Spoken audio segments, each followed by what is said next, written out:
It's interesting. And I don't know what you think about this, Eugen, too. There are a lot of people that have built their audiences strictly through Twitter or Medium, whatever. And now they're kind of circling back to making sure it's on their own website. I'm a big proponent, obviously, having been the WordPress chick, of having your own website, having your content exist there, and then it always gets distributed elsewhere.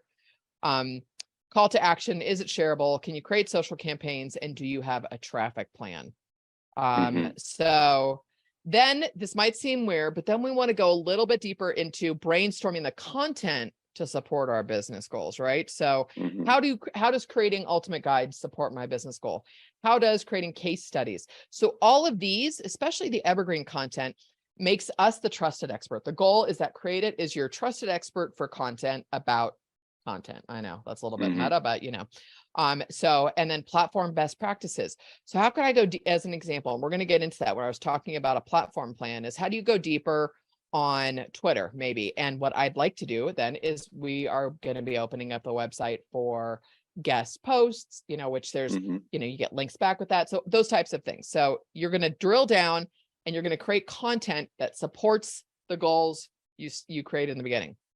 Okay.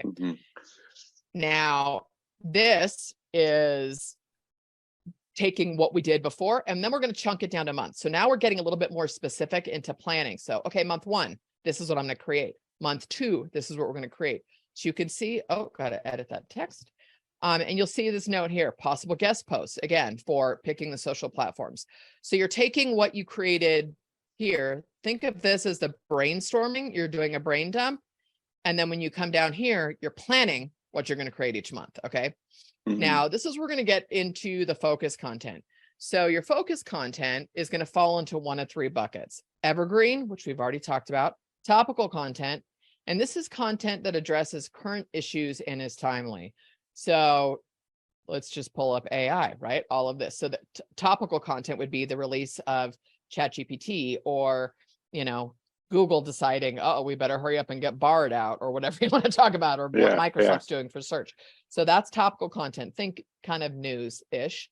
And then the connection content, right? This is content that connects on a personal level.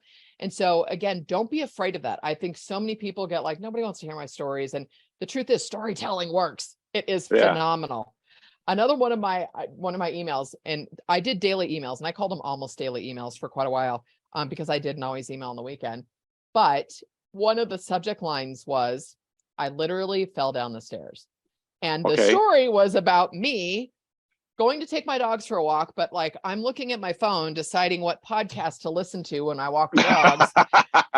And I can feel like my foot, I'm all, oh no. It was like one of those watching slow motion. And in my head, I'm thinking, I'm like, this is not going to end well. Because I also had a gate below the stairs. I didn't want the dogs in the living room. I kind of hurt my ankle, nothing major. I broke my sunglasses was the biggest part. But so I'm telling this story, and it was funny because I had a ton of responses like, oh my God, are you okay? But the people who knew me or listened to my podcast could hear my voice in that email of, this is not going to end well. And then I had people that were like, that was hilarious. I love it. So don't be afraid to tell stories.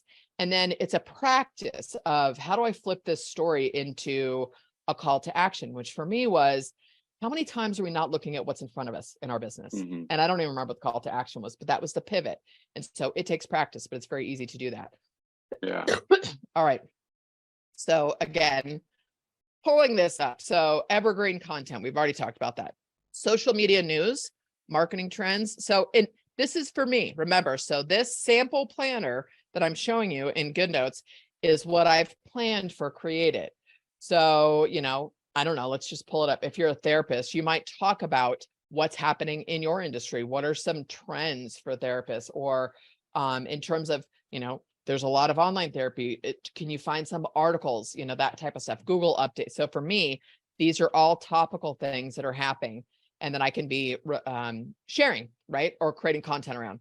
And then the connection content. So I've planned this out a little bit deeper, behind the scenes, the journey of this, because Eugen, you know this a little bit. I had a herniated disc. I had back surgery in Costa Rica, which was interesting in and of itself, on October 1st. And I launched this in November. So I can share the journey of when I decided to do this, how I could do this. And now, mind you, Like even this planner I was able to do it much quicker because I'd been through it once before.